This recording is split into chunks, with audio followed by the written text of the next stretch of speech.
ఇంకో స్టోరీ చెప్పుకుందామా? ఒక అడవిలో ఒక ముసలినక్క, ఒక కుంటినక్క కలసి మెలసి ఉండేవి. రెండూ కలిసి తిరిగేవి, కలసి వేటాడేవి, దొరికింది సగం సగం పంచుకొని తినేవి. ఒక రోజు వాటికి ఎంత తిరిగినా ఎక్కడా కొంచెం గూడా తినడానికి దొరకలేదు. ఒకవైపు ఆకలి, మరొకవైపు నీరసం. ఈ రోజు ఆకలితో చావవలసిందే అనుకున్నాయి. అలా రెండూ నిరాశగా పోతా ఉంటే ఒకచోట ఒక పావురాల గుంపు కనబడింది. నెమ్మదిగా చప్పుడు చేయకుండా పొదల చాటున దాచి పెట్టుకుంటూ ఒక్కసారిగా ఎగిరి దుంకాయి. వాటికి 4 పావురాలు చిక్కాయి. రెండింటికీ ఆకలితో కడుపు నకనకలాడి పోతా ఉంది. అంతలో ముసలినక్క, నేను నీకన్నా పెద్దదాన్ని గదా, ఆకలికి అస్సలు తట్టుకోలేను. నేను 3 పావురాలు తింటాను, నీవు ఒక్క పావురం తిను అంది.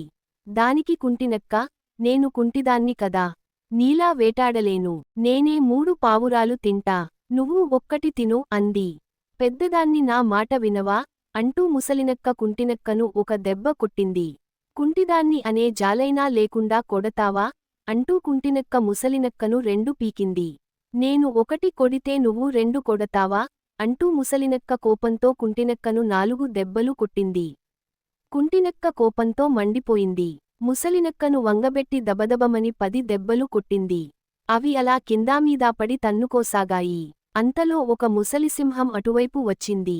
గట్టిగా అరిచి పంజాతో రెండింటినీ ఒక్క దెబ్బ కొట్టింది. అంతే అవి ఎగిరిపడి వెనక్కి తిరిగి చూడకుండా పారిపోయాయి. సింహం హాయిగా ఆ 4 పావురాలను తినేసింది. ఎప్పటిలాగే చెరి సగం పంచుకొనింటే కొంచెమన్నా ఆకలి తీరేది.